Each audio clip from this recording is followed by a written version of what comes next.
Et salut à toi, bienvenue sur l'épisode du podcast Nourris ta santé. Aujourd'hui, on va parler de la vitamine B5. On va parler dans ce troisième épisode de la vitamine B5 sur ses potentiels rôles au niveau d'une supplémentation, puisque effectivement, une supplémentation en vitamine B5 et plus particulièrement en panthétéine aurait des rôles sur deux grands aspects de la santé. Alors, il faut savoir que là, je vais parler de la santé, mais je vais parler plutôt au final de pathologie en quelque sorte. C'est-à-dire que si tu es une personne juste qui cherche à être en meilleure santé, dans tous les cas, la vitamine B5 n'aurait pas de rôle. Mais avant que tu partes, eh bien, si tu connais dans ton entourage quelqu'un qui a des problèmes de cholestérol ou alors même quelqu'un qui a des maladies neurodégénératives, eh bien, je te conseille de rester quelques minutes, j'en ai pas pour très longtemps, parce que effectivement, la vitamine B5 a de gros potentiels. Déjà, il faut savoir, petit disclaimer avant de commencer, que cette vitamine B5, cette panthétéine, eh bien, est étudiée, mais c'est encore un sujet assez nouveau, c'est-à-dire qu'on a des données qui sont très prometteuses, mais on n'a pas encore énormément d'études qui nous permettent de dire, OK, c'est sûr, il faut tel dosage, ça a forcément ses effets, etc. C'est encore un sujet qui est en cours d'étude, mais en tout cas, j'ai suffisamment de données pour être quand même relativement sûr que ça a des effets dans tous les cas. Donc voilà, ça c'était juste pour expliquer que ce n'est pas non plus un sujet qui date de très longtemps et qu'on sait tout dessus. Mais en tout cas, eh bien, on va commencer par le côté cholestérol. Eh bien oui, la panthétéine aurait des rôles au niveau du cholestérol et plus particulièrement pour baisser les taux de cholestérol et les taux de LDL dans le corps d'une personne s'il y a supplémentation. Plus particulièrement, il y a des études qui se sont intéressées et qui ont cherché à supplémenter au moins de 300 mg jusqu'à 600 mg par jour en panthétéine dans la journée. Donc il faut savoir que c'était réparti généralement en plusieurs doses de 300 mg parce que c'est le genre de supplément, si on prend trop d'un coup, comme beaucoup de suppléments, eh bien ça amène à des problèmes digestifs. Mais en tout cas, eh bien, ça a été fait pendant plusieurs semaines et par exemple une étude, ça a été fait pendant 16 semaines et on a remarqué que chez les personnes qui avaient justement de base un profil lipidique qui était mauvais, c'est-à-dire trop de cholestérol, trop de LDL pardon, etc., par rapport aux recommandations, eh bien qu'il y avait une diminution à la fois du cholestérol total, mais également une diminution du taux de LDL dans le corps. Et ça, c'est très, très intéressant. Parce qu'en fait, d'un point de vue médical, souvent la statine est utilisée. Le problème, c'est que la statine, on s'en méfie de plus en plus parce que oui, elle est efficace, mais le problème, c'est qu'elle a de gros effets secondaires sur la santé de nos reins et surtout la santé de notre foie.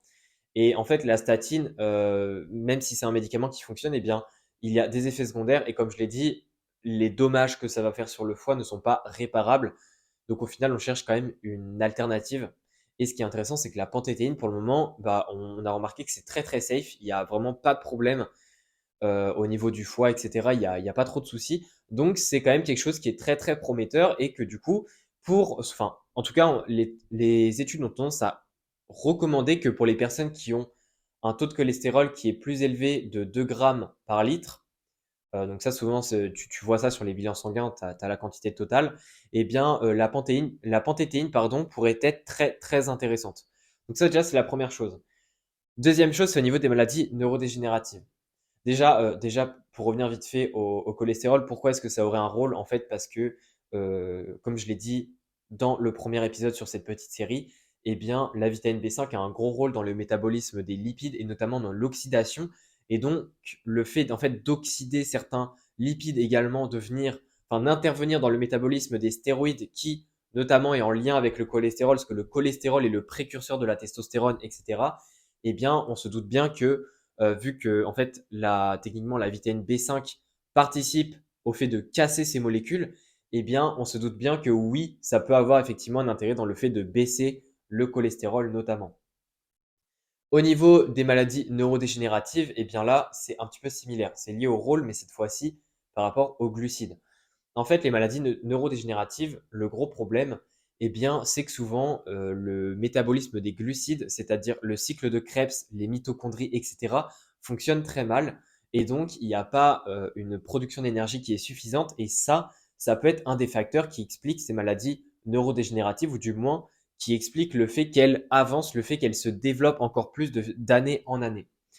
Et justement, eh bien, vu que la vitamine B5 et notamment la panthétéine permet en tant que précurseur, en tant que forme alternative à la coenzyme A, permet en fait à la coenzyme A, une fois qu'elle est présente dans le cerveau sous cette forme-là, eh bien, de permettre au pyruvate de rentrer dans le cycle de Krebs et donc d'aider encore plus chez ces personnes qui ont un problème pour produire de l'énergie, d'aider un petit peu plus à produire de l'énergie.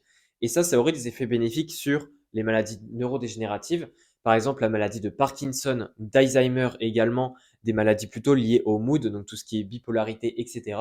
Eh bien, la panthétéine aurait aussi des rôles très intéressants. Ici, on en sait un petit peu moins au niveau de ces maladies-là que par rapport aux personnes qui ont des problèmes de cholestérol, mais c'est quand même quelque chose qui a beaucoup de potentiel, donc c'est très intéressant d'avoir encore plus d'études à ce sujet-là. En tout cas, oui, cet épisode, je dis pas non plus qu'il faut se supplémenter forcément, mais en tout cas, les recherches montrent qu'il faut au moins 300 mg à 600 mg par jour pour que ça ait un effet très intéressant pendant plusieurs semaines. Mais voilà, on n'en sait pas encore tout, il y a encore des choses qu'on ne sait pas, mais c'est quand même des pistes très intéressantes à garder en tête. Donc je t'invite à en parler quand même à ton entourage qui ont justement peut-être des problèmes liés à leur cholestérol ou autre.